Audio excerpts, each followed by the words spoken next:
Hello বন্ধুরা, তোমাদের সঙ্গে একটা দারুণ সুখবর শেয়ার করতে চলে আসলাম। রাজ্যের পর্যাপ্ত পুলিশ কর্মী নিয়োগের পরামর্শ হাইকোর্টের।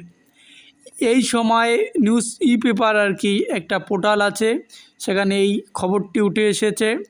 তাও আজ একটা রাজ্যের পুলিশ দপ্তরে একটা ডেপুটেশন জমা দেওয়া হয়েছিল। সেখানে বলা হয়েছে যে কোনোভাবেই দুর্গাপুজোর আগেই কলকাতা পুলিশ এবং ওয়েস্ট বেঙ্গল পুলিশ এর এক্সাম হবেই। তো দেখে নেই কী বলা হয়েছে এই নিউজ পোর্টালে। মুর্শিদাবাদের ধুলিয়ানার কেন্দ্রীয় বাহিনী মোতায়েন রাখা নিয়ে মামলার শুনানিতে বৃহস্পতিবার আরও পুলিশকর্মী নিয়োগের ব্যাপারে রাজ্যকে পরামর্শ দিল হাইকোর্ট।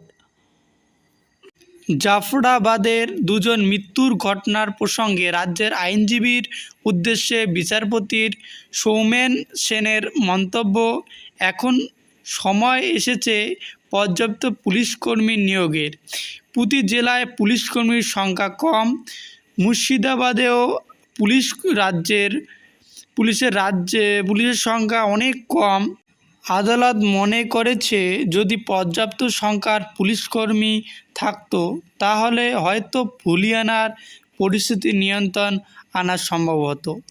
রাজ্যের আইনজীবীদের কল্যাণ বন্দ্যোপাধ্যায় বলেন, গোটা দেশেই বাহিনী কম আছে, পর্যাপ্ত বাহিনী থাকলে পেহেলগামের ঘটনার মতো হতো না। সহমত পোষণ করেন বিচারপতি সৌমেন্দ্র সেন। এখানকার কথা চিন্তা করা যাক। এদিন রাজ্যের তরফে সওয়ালে বলা হয় যে ক্ষতিগ্রস্তদের মুখ্যমন্ত্রী ক্ষতিপূরণ দিয়েছেন। বিচারপতি সেন পাল্টা বলেন যে ক্ষতিপূরণ যে প্রকল্পে আছে সেটা মেনে ক্ষতিপূরণ দিয়েছে রাজ্য, কিন্তু আপনারা যেটা পর্যাপ্ত বলে মনে করেছেন সেটি ক্ষতিগ্রস্ত পরিবারের কাছে পর্যাপ্ত বলে নাও মনে হতে পারে। রাজ্যের রিপোর্ট দেখে সন্তোষ প্রকাশ করে আদালতে ব্যক্ত। এখন পর্যন্ত আদালতের সামনে যা রিপোর্ট এসেছে তা দেখে মনে হয়েছে রাজ্যের প্রশাসক ভালো কাজ করছে। কেন্দ্র আইনজীবী বলেন, আদালত নির্দেশন দিলে তদন্ত নিতে প্রস্তুত আইনজীবী। কেন্দ্র আরও বলেন যে রাজ্যের কমপক্ষে 15টি জায়গায় অশান্তি হতে পারে, কেন্দ্রীয় সরকারের সম্পত্তির উপর আক্রমণ হতে পারে। অশৃঙ্খলা করে গত 18 এপ্রিল রাজ্যের মুখ্য সচিব এবং ডিজিকে জানানো হয়েছে। আদালত এই দিন জানিয়ে দেয় যে পরবর্তী নির্দেশ না দেওয়া পর্যন্ত কেন্দ্রীয় বাহিনী মোতায়েন থাকবে।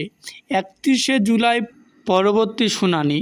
অন্যদিকে এই দিনেই মুর্শিদাবাদের অশান্তি নিহত হরগোবিন্দ দাস এবং চন্দন দাসের মামলা থেকে সরে দাঁড়ালো বিচারপতি সৌমেন্দ্র সেনের ডিভিশন বেঞ্চ।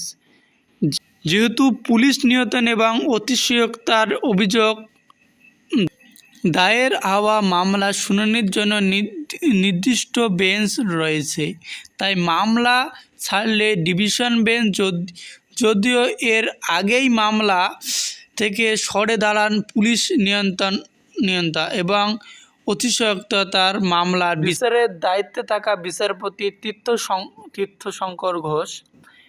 যেহেতু মুর্শিদাবাদ সংক্রান্ত মামলা শুনানি বিচারপতি সৌমেন সেনের ডিভিশন বেঞ্চ হয়েছে, সেই কারণে সরে দাঁড়ান বিচারপতি ঘোষ। এখন তাই মামলা ফেরত যাবে প্রধান বিচারপতির কাছে। প্রধানমন্ত্রী ঠিক করবেন কোন বেঞ্চে হবে শুনানি। সিবিআই তদন্তের আবেদন জানিয়েছেন পরিবারের তরফ থেকে এই মামলা দায়ের করা হয়েছে। এই হলো আপডেট। আশা করি খুব তাড়াতাড়ি ওবিসি কেসটা মিটে গিয়ে আবার রাজ্যে এক্সাম চালু হবে, নিয়োগ হবে বিভিন্ন। তো ধন্যবাদ শেষ পর্যন্ত দেখার জন্য।